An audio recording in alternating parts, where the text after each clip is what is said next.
Praise the lord. దేవునికి మహిమ కలుగును గాక. మరొక సందేశాన్ని అందించటానికి ప్రభు నాకు చూపిన కృపను బట్టి ప్రభువుకి నేను స్తుతిస్తూ ఉన్నాను. ఒక చిన్న సందేశాన్ని మనం విందాము, ధ్యానం చేద్దాము. మత్తయి సువార్త 13వ అధ్యాయము 28వ వచనం.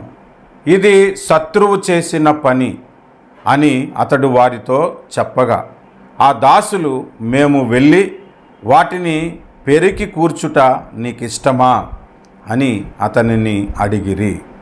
ప్రార్థన చేద్దాము, వాక్యాన్ని ధ్యానం చేద్దాము. కృపగలిగిన తండ్రి, స్తోత్రార్హుడా, పూజార్హుడా, పరమ తండ్రి అయిన మా యేసయ్య, నీకు వందనాలు, స్తోత్రాలు చెల్లిస్తూ ఉన్నాము. త్రియేక దైవమా, పరిశుద్ధాత్ముడా, నీకు స్తోత్రాలు.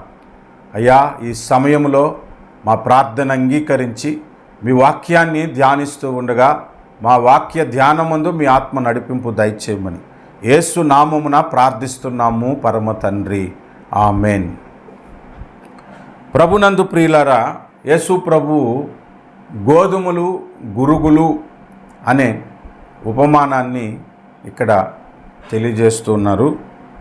ఈ గోధుమలు గురుగులు అనే ఉపమానమును గురించి డీప్ సబ్జెక్ట్. నేను ఇదివరకు 2 వర్తమానాలు చెప్పాను. డిస్క్రిప్షన్లో కానీ కామెంట్స్లో కానీ ఆ లింక్స్ నేను ప్రొవైడ్ చేస్తాను. మీరు అవకాశం ఉంటే వినండి. ఈ ఉపమానము చాలా విషయాలు మనకి నేర్పిస్తుంది, చాలా సంగతులు మనకి నేర్పిస్తుంది. గోధుమలు అంటే వెలుగు సంబంధులను గూర్చి, భక్తులను గూర్చి నేర్పిస్తుంది. గురుగులు భక్తిహీనులను గూర్చి నేర్పిస్తుంది. శత్రువు లేదా అపవాదిని గూర్చి నేర్పిస్తుంది. దేవుని గురించి నేర్పిస్తుంది. సంఘమును గూర్చి నేర్పిస్తుంది. యేసు 2వ రాకడను గూర్చి కూడా కోతకాలమందు అని ఈ ఉపమానము మనకు నేర్పిస్తుంది. ఒక మనుషుడు పొలములో మంచి విత్తనములు విత్తాడంట. విత్తిన తర్వాత అతని శత్రువు వచ్చి గోధుమల మధ్యను గురుగులు విత్తిపోయాడట. ఆ మనుషులు నిద్రించుచుండగా అతని శత్రువు వచ్చి గోధుమల మధ్య గురుగులు విత్తిపోయెను అని బైబిల్ చెప్తుంది. దీని మీద కూడా నిద్రపోవటం వల్ల వచ్చిన ప్రమాదం ఏంటో ఒక సందేశాన్ని నేను చెప్పాను. చాలా విషయాలు ఈ ఉపమానంలో మనకు కనబడుతున్నాయి. ఈరోజు గురుగులు అనే విషయం మీద దృష్టి పెడదాము. ఈ గురుగులను గూర్చి మనకు బైబిల్ మొదటిగా మనకి ఏం చెప్తుంది అనంటే, గురుగులు అంటే దుష్టుని సంబంధులు అని 38వ వచనంలో మనకు కనబడుతుంది. పొలము లోకము, మంచి విత్తనములు రాజ్య సంబంధులు, గురుగులు దుష్టుని సంబంధులు అంట. ప్రతి సంఘములో కూడా గురుగులు ఉంటాయి. మా సంఘములో అన్ని గోధుమలేనండి, గురుగులు ఒక్కటి కూడా లేదు అనే సంఘము భూమి మీద ఒక్కటంటే ఒక్కటి కూడా ఉండదు. ప్రతి సంఘములో, ఇంకా చెప్పాలంటే బైబిల్ ఎప్పుడు ఒక సంఘాన్ని గురించి మాట్లాడదు, సార్వత్రిక సంఘమును గురించే మాట్లాడుతుంది. సార్వత్రిక సంఘమంతటా కూడా గురుగులు ఉన్నాయి. అవి గోధుమలు కాదు, భక్తులు కారు, వారు దుష్టుని సంబంధులు అంట. శత్రువు అంటే అపవాది తీసుకొచ్చే సంఘములో గురుగులను నాటాడు, అనగా భక్తిహీనులను నాటాడు. చీకటి సంబంధులను, దుష్టుని సంబంధులను సంఘములో నాటాడు. అంటే ప్రతి సంఘములో కూడా ప్రతి ఆదివారం వాక్యం చెప్పటానికి వెళ్తున్నప్పుడు, ప్రతి సువార్త సభల్లో వాక్యం చెప్పటానికి వెళుతూ ఉన్నప్పుడు మనం గమనించాలి ఏంటంటే, అక్కడ అన్యులు ఉంటారు, రక్షణ పొందిన వాళ్ళు ఉంటారు. రక్షణ పొందామనే భ్రమలో, రక్షణ పొంది క్రైస్తవులుగా ఉన్నామనే దుష్టుని సంబంధులు కూడా అక్కడ కనబడతారు. ఎవరు ప్రమాదకరమైన వ్యక్తులు అంటే భక్తులు కాదు. ఎవరు ప్రమాదకరమైన వ్యక్తులు అనంటే అన్యులు కూడా కాదు. రక్షణ పొందామని చెప్పుకొని ఇంకా దుష్టుని సంబంధులుగా ఎవరైతే ఉంటారో వాళ్ళు చాలా ప్రమాదకరమైన వ్యక్తులు. ఎందుకంటే రక్షణ పొందని వారికి ఆటంకంగా ఉంటారు. వీళ్ళని చూసి వాళ్ళు రక్షణ పొందరు. రక్షణ పొందిన వారు ఈ గురుగులను చూసి భక్తిలో వారు ఎదగరు. అంత భయంకరమైన వ్యక్తులు దుష్టుని సంబంధులు సంఘాల్లో ఉన్నారు. వాళ్ళు గురుగులు అని బైబిలు మనకి చెప్తుంది. వారు దుష్టుని సంబంధులు అని బైబిల్ చెప్తుంది. ప్రతి సంఘములో కూడా చెప్పాలంటే ప్రతి కేటగిరీలో కూడా పాస్టర్స్లో గురుగులు ఉంటారు, సంఘ సభ్యులలో గురుగులు ఉంటారు, సంఘ పెద్దలలో గురుగులు ఉంటారు. ప్రతి విషయములో కూడా గురుగులు అనేవి ఉంటాయి. భక్తిహీనులు అనేవారు ఉంటారు, దుష్టుని సంబంధులు సంఘాలలోనే ఉంటారు అని ఈ వచనం మనకి నేర్పిస్తుంది. ఈ గురుగులను గూర్చి ఒక 3-4 విషయాలు నేను చెప్తాను. మొట్టమొదటిగా, వీరు దేవుని సంబంధులు కారు, వీరు దుష్టుని సంబంధులు. వీరు దుష్టుని సంబంధులై ఉండి ప్రతి ఆదివారము ప్రతి సభల్లో మంచిగా యేసయ్యను గూర్చి పాటలు పాడతారు, మంచిగా బైబిల్ చేతిలో పట్టుకుంటారు. పెద్ద పెద్ద సభలకు నిర్వహణ చేయొచ్చు కొంతమంది దుష్టుని సంబంధులు. గురుగులే, ఈ గురుగులే దుష్టుని సంబంధులే, కానీ భక్తులలాగా సంఘాలలో చలామణి అయిపోతుంటారు. కాబట్టి వీళ్ళని చాలా జాగ్రత్తగా మనము గుర్తించాలి. వీరు సంఘాల్లోనే ఉంటారు అనేది మొట్టమొదటి విషయం. రెండోది, వీరిని నాటింది శత్రువు. దుష్టుడు ఏం చేస్తాడంటే, మనం లోకములో ఉన్నవానికి సువార్త చెప్పి సంఘంలోనికి తీసుకొస్తే, దుష్టుడు సంఘములోనికి కొంతమందిని వాడు నాటి అక్కడున్న వారిని పాడు చేయటానికి ప్రయత్నం చేస్తాడు. వీళ్ళు దుష్టుని చేత నాటబడిన వారు అని. మనము సంఘములో దేవుని చేత నాటబడ్డాము, అపోస్తుల చేత, దేవుడు తన సేవకుల చేత మనలను నాటాడు. నేను నాటి తిని అపోల్లో నీళ్లు పోసానని పౌలు చెప్తున్నాడు. భక్తులు నాటిన భక్తిపరులు ఉన్నారు, దుష్టుడు నాటిన భక్తిహీనులు కూడా సంఘములో ఉంటాడు. కాబట్టి రెండవదిగా వారిని రికగ్నైజ్ చేయాల్సింది ఏంటంటే, వారు దేవుని చేత ఏర్పరచబడి వచ్చిన వారు కాదు. కొంతమందిని మనం చూస్తున్నప్పుడు, చాలా బాగా వాడబడ్డాడండి సేవకుడు, ఇప్పుడు మందు తాగుతున్నాడేంటి, చాలా బాగా వాడబడ్డాడండి సేవకుడు, వ్యభిచారంలో పడిపోయాడేంటి, చాలా బాగా వాడబడ్డాడండి సేవకుడు, ఇప్పుడు అనవసరమైన వాటిల్లో తిరుగుతున్నాడేంటి అని అనిపిస్తుంది. ఒకప్పుడు అతన్ని తీసుకొచ్చింది దేవుడు కాకపోయి ఉండొచ్చు. దుష్టుడే మొదట అందరి దృష్టికి అతన్ని హెచ్చించి భక్తిపరుడిగా చూపించి, ఆ తర్వాత ఆ భక్తిహీనతలు అతనిలోని కలుగజేసి గోధుమలను పాడు చేయటానికి ప్రయత్నం చేస్తూ ఉంటాడు. కాబట్టి రెండవదిగా మనం ఏం నేర్చుకుంటున్నామంటే, దుష్టుడు వారిని నాటాడు అని. మూడవదిగా మనం చూస్తే, ఈ గోధుమలతో పాటు గురుగులు కూడా పెరిగాయి.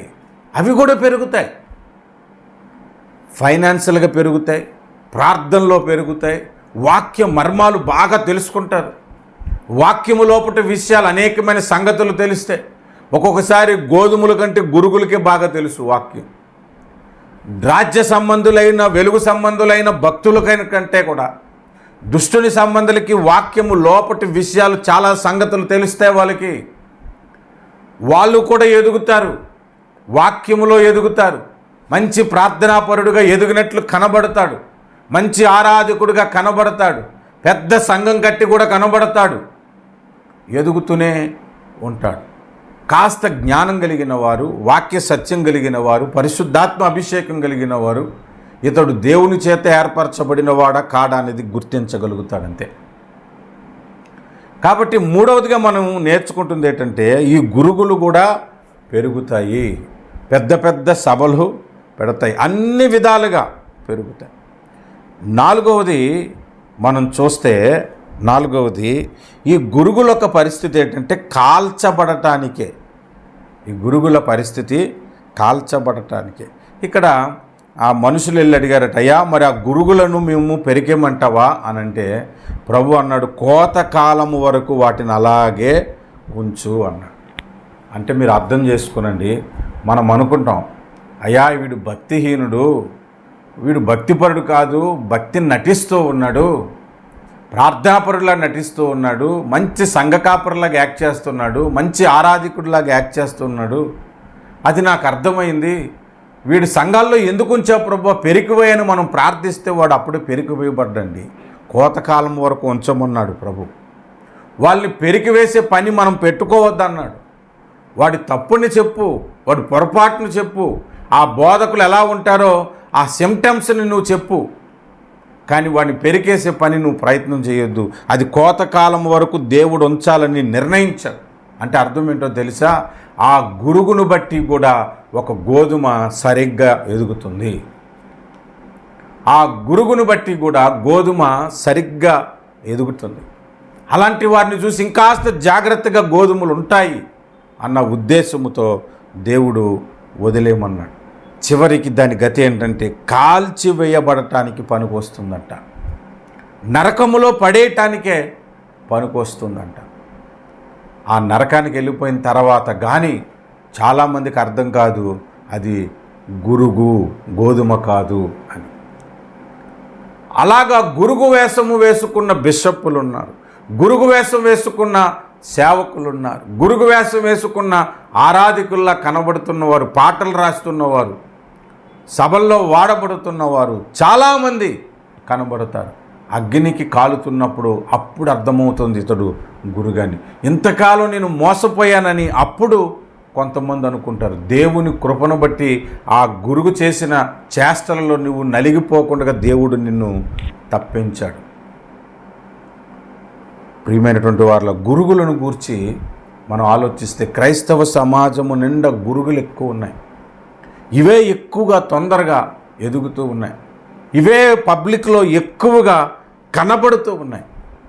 కాబట్టి ఆలోచిద్దాము, నీవు గురుగువా గోధుమవా? గోధుమగా ఉండాలి అని అంటే పబ్లిసిటీ నీకు అవసరం లేదు. దేవుడు హెచ్చించినప్పుడే హెచ్చింపబడు. 10 మందికి కనబడట కొరకు ప్రార్థన చేయొద్దు. గంటల గంటలు దేవుని సన్నిధిలో గడపటానికి ప్రయత్నించు.